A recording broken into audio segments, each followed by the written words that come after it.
सत श्री अकाल, मैं कीर्ति और आप देख रहे हैं लाइव 10 न्यूज। लोकसभा चुनाव को लेकर बिहार एनडीए में सीटों का बंटवारा लगभग फाइनल हो गया है। हालांकि इसे लेकर अभी तक कोई आधिकारिक जानकारी नहीं दी गई है।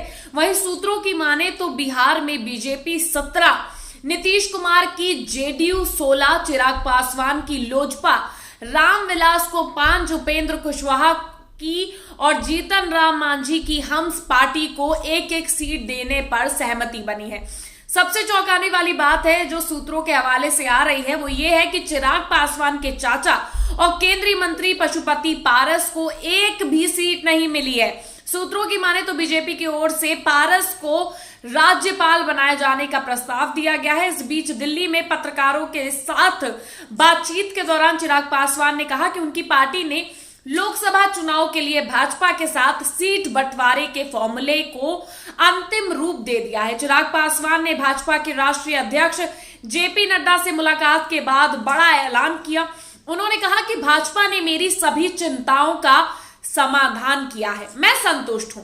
उन्होंने कहा कि एनडीए के घटक दलों के बीच सीटों के तालमेल पर फैसला हो गया है और जल्द ही इसकी औपचारिक ऐलान यानी कि औपचारिक घोषणा की जाएगी। अपने चाचा पशुपति पारस के नेतृत्व वाले लोजपा गुट के भविष्य के बारे में पूछे जाने पर चिराग पासवान ने कहा कि ये मेरी चिंता का विषय नहीं है। इससे पहले चिराग पासवान ने एक्स पर एक पोस्ट में कहा कि एनडीए के सदस्य के रूप में आज भाजपा के राष्ट्रीय अध्यक्ष जेपी नड्डा जी के साथ बैठक में हमने आगामी लोकसभा चुनावों के लिए बिहार में सीट बंटवारे को अंतिम रूप दे दिया है। वहीं दूसरी आरे बिहार में विपक्षी गठबंधन इंडिया के घटक दलों के बीच सीट बंटवारे को लेकर बातचीत जारी है। मंगलवार को राष्ट्रीय जनता दल और कांग्रेस के बीच सीट बंटवारे को लेकर बैठक हुई।